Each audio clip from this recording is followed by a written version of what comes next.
Hürmetli vatandaş, bugünkü leksiyalarımızda başlayımız. Leksiyada Sadaka Roza. Washington'da sözleyimiz bugünkü islahış keman 21. 8. ayın 28. gün. Hepteki şembe vatandaş. Bugün sizlerge sözleydiği leksiyalardan avval vaziyet doğrusida gap qilsak, o'tganda bir xabarni sizlarga yetkazdik, ham anglab bo'ldiңlar boshqa taraflardan. Tayvan hokimiyat beshidagi partiya bilan Yaponiya hokimiyat beshidagi partiya suhbatlashadi dedi. Bu ikki davlat uchun tunji qatimliq o'tkazilgan suhbat yig'ini bo'ldi deyli. Tayvan bo'g'izi uchun aytgandimi, tunji qatim yuz bergan bir hodisa. Mesela növbette Yaponiya, Jungo, Yaponiya, Tayvan, Jungo, Tayvan. Ondan üçüncü devlet Amerika özara münasibetlerde, növbetteki münasibetlerde tunji qatim yüz bergen. Onda ochiq aytsak, Jungo'nun meydanı kiraya Jungoluklar ta'kidlab atgan söz iborlar qara aytsak, bu buhron xarakterlik bir vaziyat vatandaşı. Şoňa hazır Jungo muşu meselelerle ciddileşip ketdi. Tehime ciddileşip ketdi.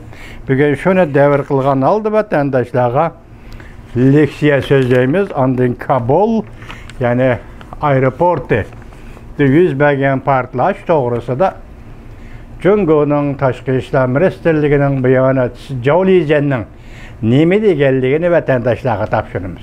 Mavzu mundaq. Tayvan, Yaponiya hokimiyat beshidagi siyosiy partiyalar ikki qo'shilgan suhbat tunji qatim o'tkazildi. Mavzuli xabar 8. ayning 27. kuni Amerika ovozining Xitoy til programmasi e'lon qilindi. Xabar mundaq boshlandi vatandosh. Washington, Tayvan bilan Yaponiyaning hokimiyat beshidagi partiyalari 8. ayının 27. gün misli görülmegen bir derecede iki taraf iki koşulgan söhbet ötküzüp şokamlak veriyoruz. Diplomatiya, devlet müdafiye bexaterligi hem de iki taraf deniz çarlaş boyunca hem karlış mümkünlüğü doğrusu da keng dairlik fikir almıştır. Tayvan Demokratik Partisi tarafından bexaterlik söhbetiga qatnaşqa vekil. Demokratiya Taraqqiyot Partisi Xalqaro bölümünün müdiri, Qonun chiqarish komiteti a'zosi Lo Jijing ve Demokratiya Taraqqiyot Partisi Qonun chiqarish komiteti Diplomatiya ve Davlat Mudofaa komitetining a'zosi Say Shiying, Yaponiya hokimiyat beshidagi Erkin Demokratlar Partisi tarafdan ikra yig'inida qatnashgan Diplomatiya Ministerligining a'zosi, Yaponiya Parlamenti Kengash Palata a'zosi Zhou Jingjiu ve Erkin Demokratlar Partisi Davlat Mudofaa Ministerligining a'zosi ve Yaponiya Parlamenti Avam Palatasining a'zosi Da Jushi qatorliq rahbarlardan iborat. İki taraf ekran suhbati orqali bir saat belgilengen vakit 1,5 saat davomlashdi. Bu Tayvan bilan Yaponiya tunji qatim shundaq yig'in suhbat o'tkazganlikdir.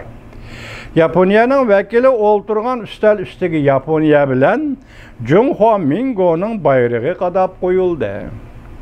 Tayvan tarafdan vakili o'ltirgan ustal ustiga Yaponiyaning davlat bayrog'i bilan Tayvan Demokratiya Taraqqiyot Partisining bayrog'i qadab qo'yildi.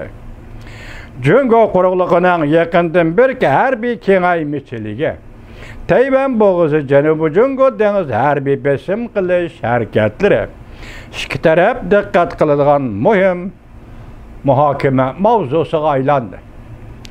BBC'ye xabar qilib mundaq ko'rsatdi. Yig'inda Yaponiya Erkin Demokratlar Partisining vakili Joshi mundaq dedi.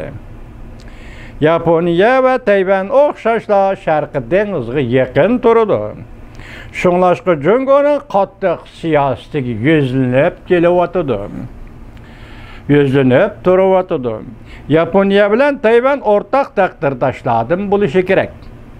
Yana bir vekil Zotun Zhang Jiyu mundaq ko'rsatdi.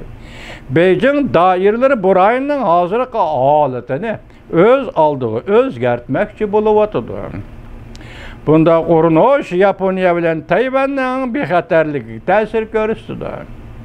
Shunlashqa Yaponiya Tayvan bilan aloqani kuchaytirishi kerak deb qaraydi. Zotun Zhang Jiyu yana mundaq ko'rsatdi. Bu qatimqi bexatarlik suhbati Yaponiya Erkin Demokratlar Partiyasining kelgusi siyosat belgilash qaroriga ta'sir ko'rsatdi.